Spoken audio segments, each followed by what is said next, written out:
బలహీన వర్గాల హక్కులను లాక్కోవటానికి బీజేపీ కుట్ర చేస్తోందని ఆరోపించారు కాంగ్రెస్ నేత రాహుల్ గాంధీ.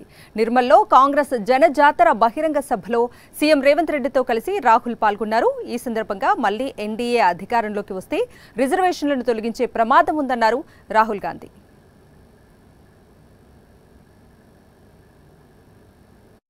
जो चुनाव हो रहा है ये दो विचारधाराओं के बीच में चुनाव हो रहा है।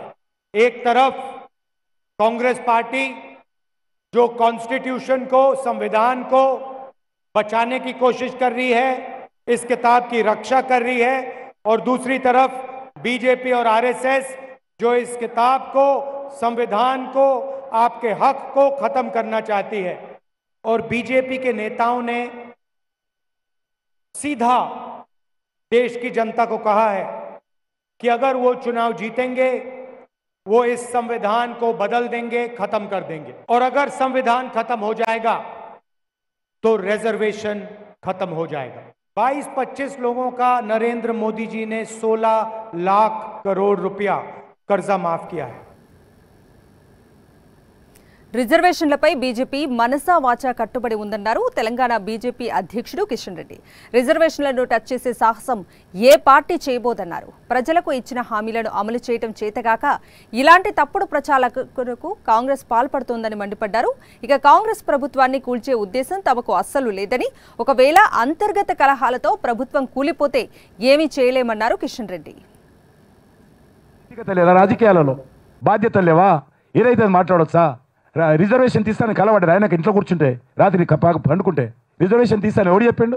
ఒక ప్రధానమంత్రి వచ్చి జైరాబాద్లో చెప్పడం జరిగింది, నా కంఠంలో ప్రాణం ఉండగా రిజర్వేషన్స్ పోవంటే రోజు అదే మాట్లాడతారు, అదే స్కోరింగ్కి వస్తుంటుంది. మేము మనసా వాచా రిజర్వేషన్ల కోసం మేము కట్టుబడి ఉన్నాం. మేము మనసా వాచా ఈరోజు తీసేస్తారు. అయ్యే సాధ్యమా ఈ దేశంలో? ఎవరికైనా అవుతుందా? అసలు అయ్యి ముందుకెళ్తుంది ఏదైనా పార్టీ? ఆ మాత్రం మాకు రాజకీయ పరిజ్ఞానం లేదా? మాకు ఆ రకమైన సామాజిక స్పృహ లేదా? మాకు ఈరోజు పేదవాళ్ళకు రిజర్వేషన్ రాకుండా ఉండదని కోరుకుంటుంది ఈ పార్టీ. ఇంకా పేదవాళ్ళు ఉన్నారు, ఆ పేదవాళ్ళందరూ కూడా పైకి రావాల్సిన అవసరం ఉంది. ఇంకా రిజర్వేషన్ అమలు చేయాల్సిన అవసరం ఉంది. ఖచ్చితంగా చెప్తా ఉన్నాం, మా కంఠంలో ప్రాణం ఉన్నంత వరకు రిజర్వేషన్లు తాకే శక్తి ఈ దేశంలో ఎవరికి లేదు. తప్పకుండా మేము కట్టుబడి ఆ రిజర్వేషన్ అమలు చేస్తాం. ఇక్కడ ప్రభుత్వం కూలగొట్టాలనో ఈ ప్రభుత్వం కూలిపోవాలనో మాకు సంబంధం లేనటువంటి అంశము. మేము ఆ ప్రయత్నం చేయము. ఒకటి, మాకు ఈరోజు 8 స్థానాలు మాత్రమే ఉన్నాయి. కాంగ్రెస్ పార్టీ అంతర్గత కులాలు ఏమైనా వచ్చి కూలిపోతే, లేకపోతే అలిష్ట వర్గం ఏమైనా నాయకత్వాన్ని మారిస్తే అది నాకు సంబంధం లేనటువంటి, మా పార్టీకి సంబంధం లేనటువంటి అంశం. పద్మశ్రీ అవార్డు గ్రహీత దర్శనం మొగిలయ్యకు ఆర్థిక సాయం చేశారు బీఆర్ఎస్ వర్కింగ్ ప్రెసిడెంట్ కేటీఆర్. కళాకారుల పెన్షన్ నిలిపివేయడంతో కూలీ పనికి వెళ్తున్నారని తెలుసుకున్న కేటీఆర్ ఆయన్ను కలిసి ఆర్థిక సాయం అందజేశారు.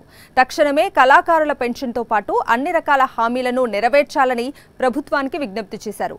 మొగిలయ్య లాంటి జానపద కళాకారులు తెలంగాణకు గర్వకారణమని, వారిని కంటికి రెప్పలా కాపాడుకోవాల్సిన బాధ్యత ప్రభుత్వానికి ఉందన్నారు.